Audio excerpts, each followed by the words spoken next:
पश्चिमबंग मुख्यमंत्री ममता बनर्जी इस्तीफा दाबी नहीं नवान्न अभियान रे सामिल थिबा छात्र छात्री को पुलिस रो लाठीचार्ज और लुहबुहा गैस गुली चलाइथिबा अभियोग। संख्याधिक छात्र छात्री अटक, जड़े पुलिस अधिकारी आहत।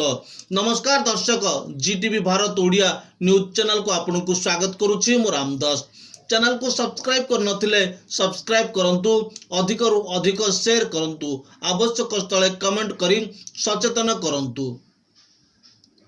अमर उजाला रे प्रकाशित खबर जना जाइछि जे नवान्न विक्षोभकारी को अटकाइबा पई नवान्न को जाउथवा रास्ता रे पुलिस बैरिकेड लगाइथिला। एही पदयात्रा जेपरि नवान्न रे न पहुंचिबो सेति पई पुलिस आखपाख अंचल रे बैरिकेड मध्य स्थापन करिछि। एही अंचल रे आदेश लागू हेबो बोली पुलिस कहिछि।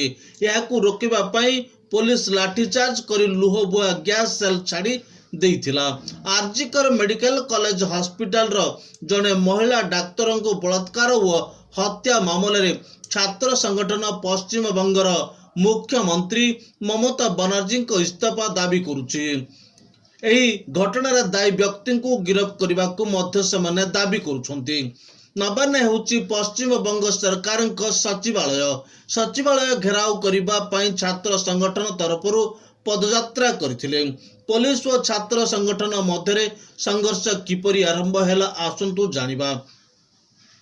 मंगलवार अपराह्न रे हावड़ा मैदान अंचल जीटी रोड रे पुलिस एवं विक्षोभकारी मध्य रे पुणी थरे संघर्ष घटिला। जेते बेले नवान्न अभियान रो एक अंश भाव रे विक्षोभकारी माने राज्य सचिवालय आड़को जीवाको चेष्टा करथिले। विक्षोभकारी को प्रत्यावर्तन करिबा पई पुलिस लाठीचार्ज करथिला। एही अवधि रे जलतप मध्य लुहाबुहा गैस मध्य व्यवहृत हेउतिला। विक्षोभकारी माने सुरक्षा बाहिनी उपरे पत्थर और इटा फिंगिथिले। राज्य सचिवालय को जाउतिबा रास्ता को अवरोध करिबा पई समाने बैरिकेड भांगिबा को चेष्टा करथिले। एही संघर्ष रे जने पुलिस कर्मचारी आहत होइतिबा कुहा जायछि। तांको Howrah police commissioner Chandita police station रे दायित्व थिबा जणा पड़िछि। हास्टिंग एवं एमजी रोड अंचल रे मध्य समान परिस्थिति देखा मिलता, जेउठारे विक्षोभकारी माने पुलिस उपर को पत्थर फिंगिथिले। कुहा जाउछि जे पुलिस मध्य अनेक विक्षोभकारी को अटक रखिछि। जने महिला विक्षोभकारी प्रश्न करथिले, आमको पुलिस काहेकि माड मारिला, आमे कोनोसी नियम भांगिलु नाही। मृत डाक्तर न्याय पाई आमे एक शांतिपूर्ण रैली करुछु। मुख्यमंत्री ममता बनर्जी दायित्व ग्रहण करने सह इस्तीफा दाबी करने उचित। सूचना अनुसार महिला मानक सुरक्षा जगाई नथिबारु विक्षोभकारी माने मुख्यमंत्री ममता बनर्जी को दायी करुछंती। सरकार को अवहेला जोगु आरजीकर हॉस्पिटल दुखद घटना घटिथिबा से दाबी करिसेंती। याको विरोध करी सारा देश रे प्रदर्शन करा जायथिला। राज्य सरकारी कर्मचारी को छात्र संगठन, छात्र समाज एवं संग्रामी यौथा मंच उत्तर कोलकातार कॉलेज स्क्वायर एवं हावड़ार सांतरागाछी ए पदयात्रा आरंभ करथिले। आमे मुख्यमंत्री को इस्तीफा चाहूछु, आमको राज्य सचिवालय रे पहुंचवा को पड़िबो। एही जघन्य अपराध पई जो माने दायी सेमानको सुरक्षा पई तांको सरकार चेष्टा करुछंती। ए घटना को दमन करने को प्रशासन चेष्टा करुछि। ए पदयात्रा नावना रे पहुंचवा पई पुलिस आखपाख अंचल रे बैरिकेड मध्य स्थापन करिछि। ए अंचल रे निषेधादेश लागू करा जिवो बोली पुलिस कहिछि। ए समय मध्य रे किछि विक्षोभकारी बैरिकेड पार हेबा को चेष्टा करथिले। पुलिस पक्षरु दाबी करा जाउछि जे अनेक लोक यहाकू भांगी आगु को बढ़िबा को चाहुथिले।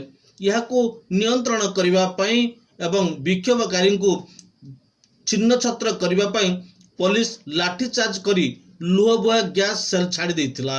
से कहिसंती जे प्रोत्साहन सत्वे डाक्तरखाना रे आम भौणी विरुद्ध रे होइथिबा जघन्य अपराध विरुद्ध रे यहाकू आयोजन करी आमे आमर अभियान को शांतिपूर्ण एवं गणतांत्रिक रखिबा को चाहूछु।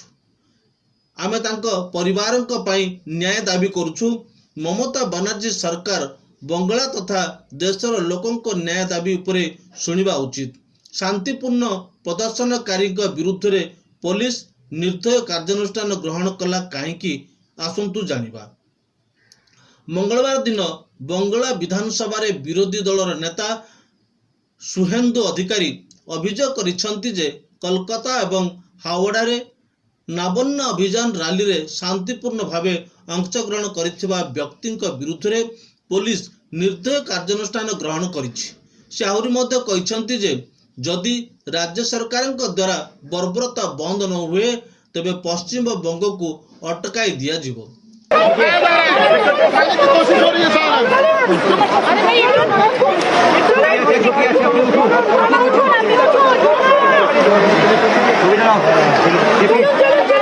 आंदोलनकारी এসেছিলেন কিভাবে মেয়ের উপরে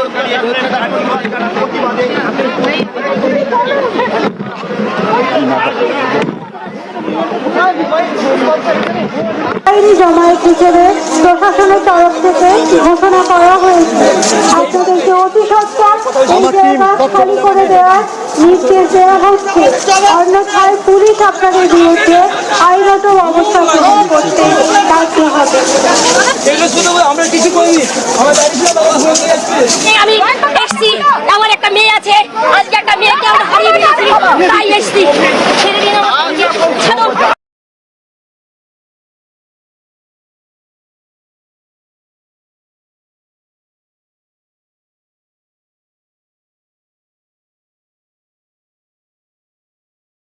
bureau report GTV Bharat Odia. खबरटी को शेष जाए देखिथिबारु आपनको धन्यवाद। पुणी देखा हबो अन्य एक खबर रे, सेही समय पर्यंत विदाय नउछि। नमस्कार।